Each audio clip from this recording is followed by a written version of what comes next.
What is up, bros? Hey, dudes. Good to see you again. Welcome back to another episode of Porch Time. My name is Brian. I'll be your host. Thank you, as always, for tuning in, dialing up, whatever you do to watch these. I don't know why anybody watches them, but you do, so we keep making them. So thank you for the text and emails when these come out, and just it encourages me to hear a word from you, to know how you're doing, and just to know that somebody out there is watching and listening. It's just always cool. And so I'm always amazed at the places from which guys send those replies from. I mean, it's crazy. So yeah, thank you. Crazy. It's a very weird, warm February day here in Atlanta, and I get they're calling for like Noah's flood over the next couple days. So maybe time to build a boat. Thankfully, we're not up north. We don't have to deal with all the snow and ice junk that some of you northerners do. But anywho, neither here nor there. So today, I want to talk to you about grace and faith and the role of feelings in those things. So not too long ago, we were getting ready to walk into Reclaiming Families Weekend. And if you think back to your time here, you remember that Thursday night before RF, we have a bonfire, and we just get guys around the fire, let everybody check in, share how they're feeling, how their heart's doing, what they're thinking. Let our mentors spend some time speaking some practical words of encouragement and wisdom. And really, we're just trying to help everybody just get focused, screw their heads on for a very, very heavy weekend. And so as it was closing up, wrapping up, I'm sitting there thinking I get to go home and eat some Flamin' Hot Cheetos and catch Sports Center. And as I was getting close to my car, I see two brothers walking towards me, and it's apparent that one of them is not doing very well. And his friend said, hey, he was in the grass just shaking, and he's not doing very well. And like, he needs to talk to you like right now. And so I'm sitting there looking at him, trying to figure out what's going on. And it becomes apparent that he looks like he's having a panic attack, anxiety attack. Something is happening in his body. And as I got him to take a few deep breaths and just tell me what was going on, he said, I just can't do this anymore. I can't do this anymore. I can't do this anymore. I feel like giving up. I feel like giving up. And so I said, come on, let's go for a walk. And so like many of you, we began walking that little dirt path down there, that dirt road by the fire pit. And many of you know that road. You've walked it probably hundreds of times in your 12 weeks. And as we were walking, he began to share his frustration that he hears all of his peers talking about just their feeling grace. They felt grace. And he's sitting here going, I haven't felt any of that stuff. And it led him to eventually even question his own salvation. And so I said, hey, take a breath for me, and I want you to think for a second. I said, what is grace supposed to feel like? And he didn't really have an answer for me. And I said, where in Scripture do you find the idea that grace is a feeling, or that it tells us what it's supposed to feel like? And again, he didn't have an answer. And so we began talking about what grace was. The reality of all that God has done for us in Jesus, and just the declaration that grace is for us, what it speaks over us, and the truth and the facts of what has been accomplished for us by Jesus, and then credited to us. And now we're called sons and friends of God, and righteous and justified and adopted, and all of those amazing things. But I looked at them, I said, brother, could it be that what they're explaining, what they're talking about, is kind of the aftermath of grace, or maybe the effects of grace in their life, right? That feeling when shame gets lifted off your shoulders, when you realize you don't have to carry that anymore, that freedom you feel, that sense of peace and joy that settles in.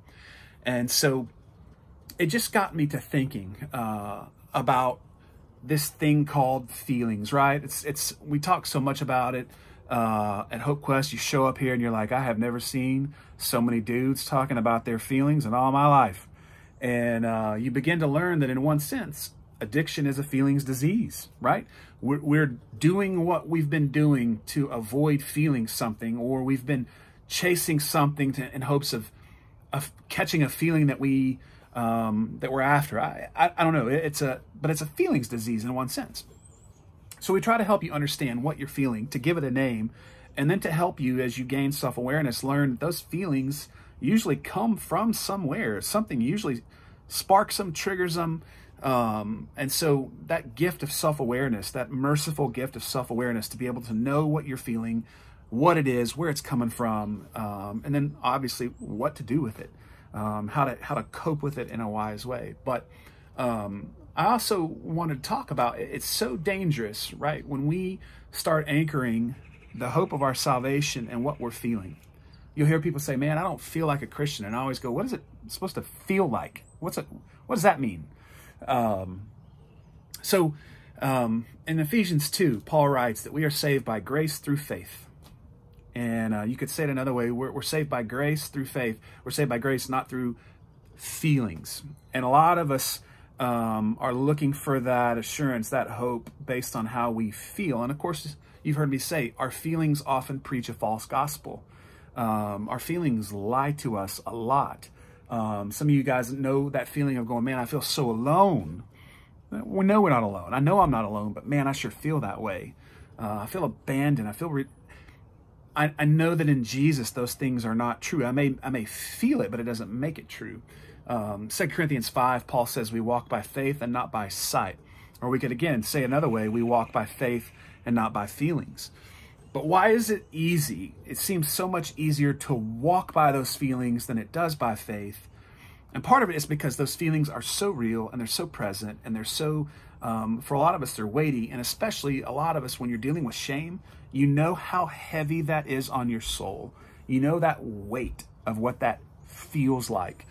And so for me and for you, we look to the assurance of our salvation, the hope of our salvation, not in what we feel, but what has been accomplished for us, right? That declaration of what has been done by Jesus for us, and not our feelings. And so here's another thought that I want to kind of lay before you, just to kind of nuance that idea and get you maybe thinking a little bit today. So in a sense, when we start walking by feelings, especially as it relates to our faith, if we're not careful, pride creeps in. Now stay with me for a minute. So it's one thing to believe what God has said about you. Like you go, yep, I hear that, I get it. However, I'm feeling so much shame, so much guilt, so much dirtiness, so much fill in the blank, right? And so we conclude that can't be true for us. And here's where it gets dangerous, and here's where it gets kind of weird, and here's where I think that the pride shows up. Is it not prideful in a sense to go, hey, I hear what God is saying about me. I'm hearing the truth of what he's saying about me, but I'm looking at how I'm feeling, and I'm essentially saying, God, that what you said about me, it can't be true because of my feelings. So therefore, I'm elevating those feelings and whatever meaning I make out of them above what God has said about me. And is that not a prideful statement, right? What are we saying about God's nature and character when we go, yeah, I hear that, but here's how I'm feeling, so therefore it can't be true. So be careful today. As you feel what you feel through the day, remember that our faith isn't based on those things. There are going to be moments when we feel joy and peace and all of those things that grace brings with it. But walking by faith means trusting in the facts of what has been done, the completed works. I'm anchoring my belief in that. Without faith, it's impossible to please God.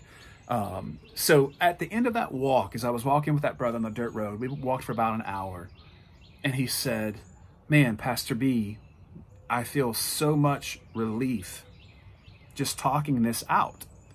And I said, well, tell me what you just learned about yourself. And he said, that was some of the most intense emotion I have ever felt. It was either had a panic attack or was on the verge of one.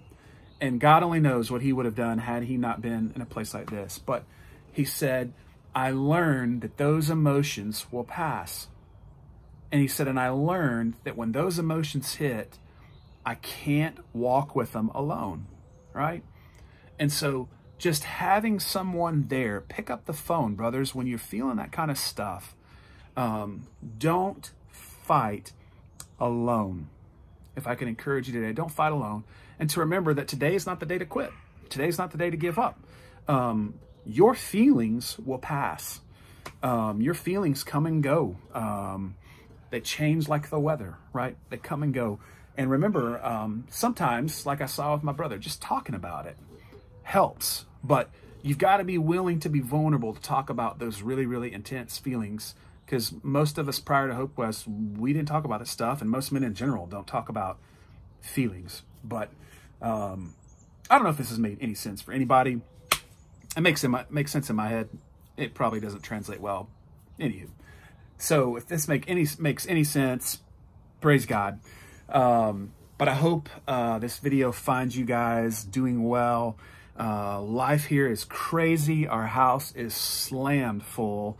It is bananas around here. And man, God's at work, and these guys need your prayers. So if you think about it, man, lift a prayer for these guys, for our staff. There's a lot of spiritual warfare flying around here. I think Satan doesn't like it when men show up here trying to get free. So yeah, so say a prayer for us today if you think about it. And as always, man, send us an email. Let us know how you're doing, or if there's something we can pray for, man. Send an email to whatsup@hopequestgroup.org. And be sure to tune in.